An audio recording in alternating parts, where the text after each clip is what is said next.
Alright, so since tonight's gonna be kind of rainy and dreary here in New York, I decided a great meal to make would be a stew, a traditional Vietnamese beef stew, bò kho. So, unlike other Vietnamese soups, it's much fuller in substance. It's not as light, but it still maintains all the sweetness and the flavors of all the other traditional Vietnamese dishes. So you start out with your basic ingredients. I already prepped everything. You get a bulb of garlic, you peel it, and then again you just mince it out really nice and fine. You get a whole onion. Again, you just chop it up very nice and fine. And then what you do is you get a small little pot or pan and heat up your oil. And you're going to want to brown everything.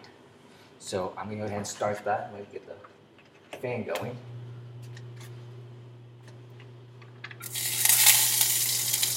You can hear a nice sizzle.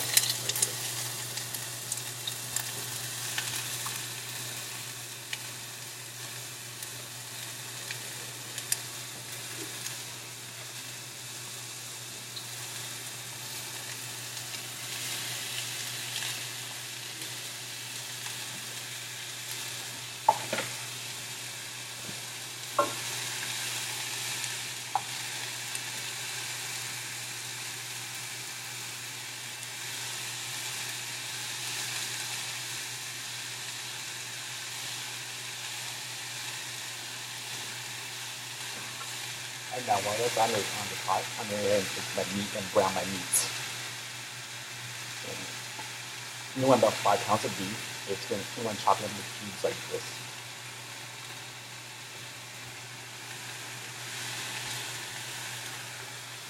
So, just like everything else, you just drop in there and let it brown.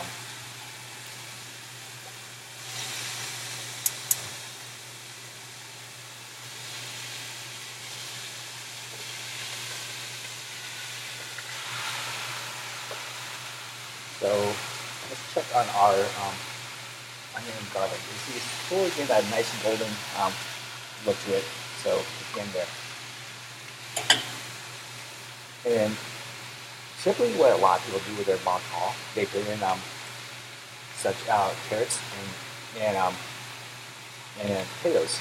I'm not big on cooked carrots, so I just pick up potatoes and cut them into little wedges or diamonds or whatever. Potatoes kind of potatoes. And this is what makes it really easy. Long time ago, you have to make it from scratch. Now you can go to pretty much every Vietnamese grocery store or Asian store and find this right here. And it's all the seasoning that you would need to make it from scratch, all done for you, so it makes it nice and easy. So let's check back on our onion and garlic.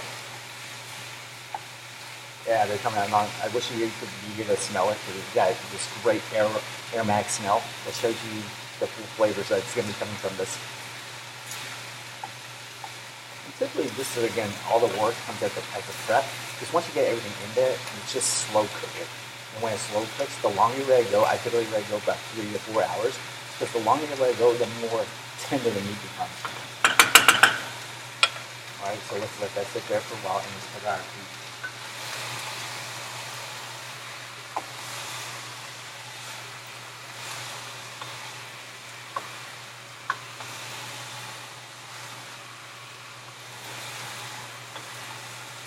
Alright, so beef's about 5 minutes and be nice brown color. You don't want it to be too cooked, just a little bit brown, just to lock into the flavors.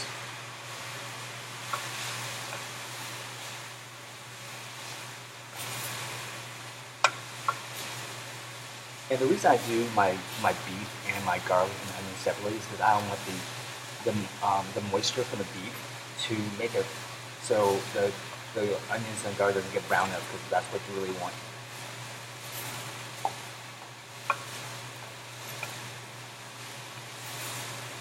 Alright, so it's looks about done to me. So we're going to go ahead and add it to our beef.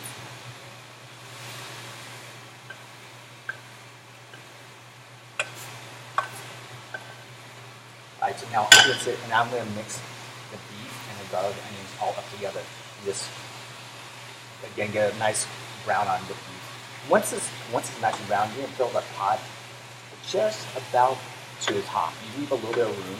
And the reason is you want, there's going to be evaporation as you cook it, and so you don't want it to be where you run out of water.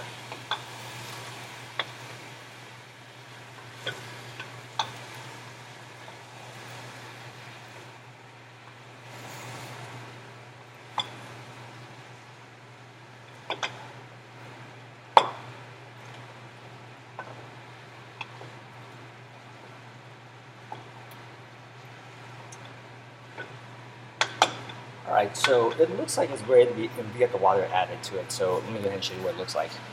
This is how it's going to look prior to us adding the water. So I see it's not cooked yet, but there's a nice brown to it. So what we're going to do now is we're going to get our bowl. I'm going to rinse it out.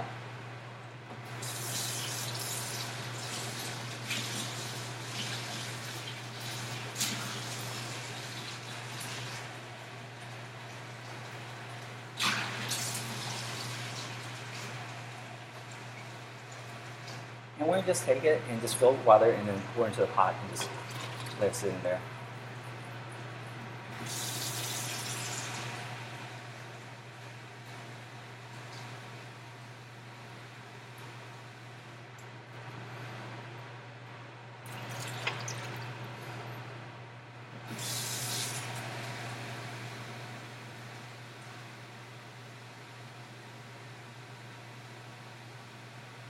So this is your typical pot that holds 22 quarts. You're going to put about 20 quarts of water in there.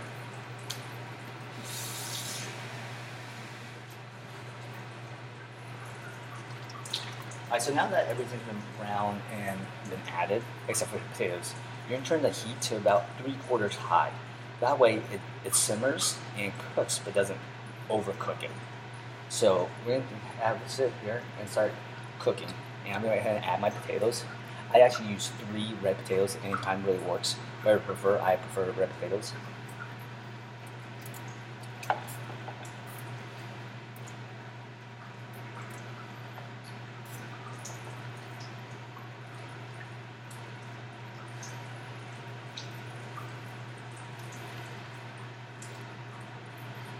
Alright, so now we're going to let it boil up a little bit before I add the spices. So let's go ahead and open it up.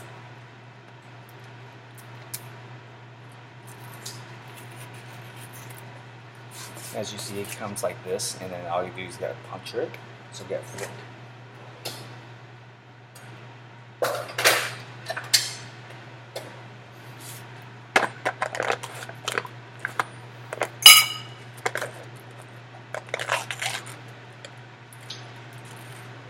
So it has a nice coppery color to it, and it smells amazing. So we'll go ahead and add all that into here.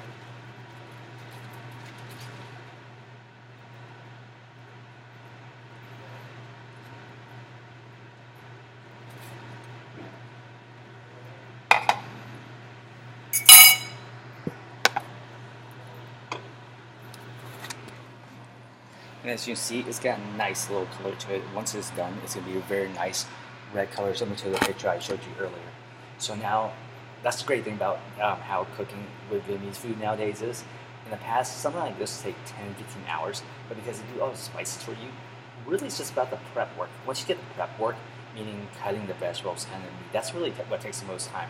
Once you get it in there, just simply let it sit and simmer for 4 hours, and in 4 hours, you're on a nice cold night like this, you're gonna have a great meal that will keep you nice and warm. You're gonna have to come up with one of these. What I do a little bit different than other people do, most people just eat it as is. I prefer to add a wedge of lime to each bowl. It brings a tanginess and pulls out the flavor much more vibrantly than just by itself.